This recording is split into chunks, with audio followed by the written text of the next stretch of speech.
Comment pouvez-vous qualifier de libéral un parti qui sort des chèques pour repriser ses chaussettes?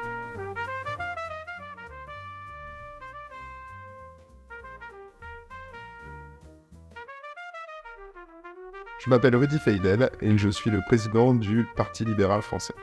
Je m'appelle Quentin Laporte, je suis candidat aux élections législatives dans la 3e circonscription de Paris pour le Parti libéral français, qui est un parti politique que nous avons créé cette année et dont il s'agit de la toute première candidature à une élection. En début d'année, une communauté sur Internet s'est rassemblée autour de l'idée qu'on ne se retrouvait pas dans le débat politique français et qu'à en croire les taux d'abstention, une partie de nos concitoyens partagent notre point de vue.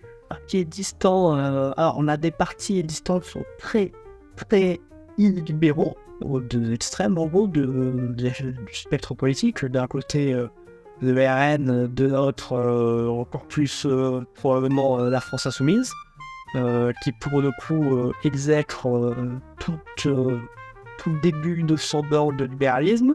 Mais même si l'on prend entre ces deux-là ce qu'on a nommé depuis l'arc républicain allant du Parti socialiste aux républicains, force est de constater que ce sont ces partis-là qui dirigent la France depuis un bon bout de temps, et que c'est grâce ou à cause d'eux qu'on est dans la situation actuelle d'un pays avec énormément de bureaucratie extrêmement étendue, extrêmement puissante, avec énormément de prélèvements d'un côté et de dépenses de l'autre. Il y a une grosse saturation de l'interventionnisme, il y a une grosse saturation de populisme, il y a une grosse saturation de désinformation. Mais il n'y a pas une saturation de libéralisme. On ne manque pas de partis politiques qui veulent augmenter les impôts. On ne manque pas de partis politiques qui veulent se contraindre d'une façon ou d'une autre. Les riches d'un côté, les immigrés de l'autre. Vraiment, l'offre politique est effectivement saturée de toutes ces positions. Des partis politiques qui prônent la liberté des citoyens et de remettre l'État au service des Français et pas l'inverse. Je m'en connais qu'un. Souhaitons lutter contre une certaine forme d'obscurantisme antitechnologique qui a envahi ce pays. Il y a eu des victoires de remportées, notamment sur le sujet de l'énergie nucléaire, qui est aujourd'hui largement reconnue comme durable, et désormais il va falloir s'attaquer aux fake news sur la voiture électrique, sur la clim, sur les OGM. L'État fixe le cadre, les incitations et les citoyens agissent en fonction. Notre objectif, c'est que ce cadre et ces incitations aillent dans le sens d'une économie bas carbone. Beaucoup moins d'axes impôts, prélèvements différents et d'allocations, subventions, primes diverses.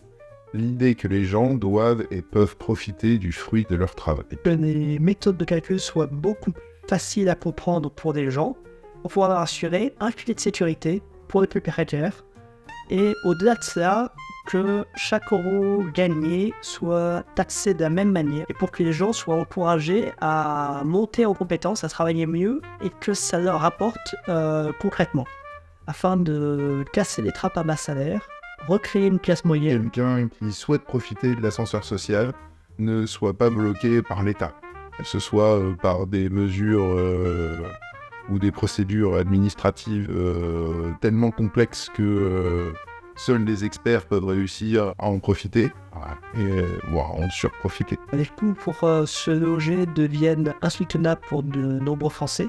Le problème principal, c'est le manque d'offres de logement, qui cause cette envolée perpétuelle des prix. Là, il va falloir faciliter la construction et encourager la densification là où la demande est très forte. On s'aperçoit que on dépense beaucoup d'énergie, beaucoup de ressources pour des résultats qui sont rarement ornés.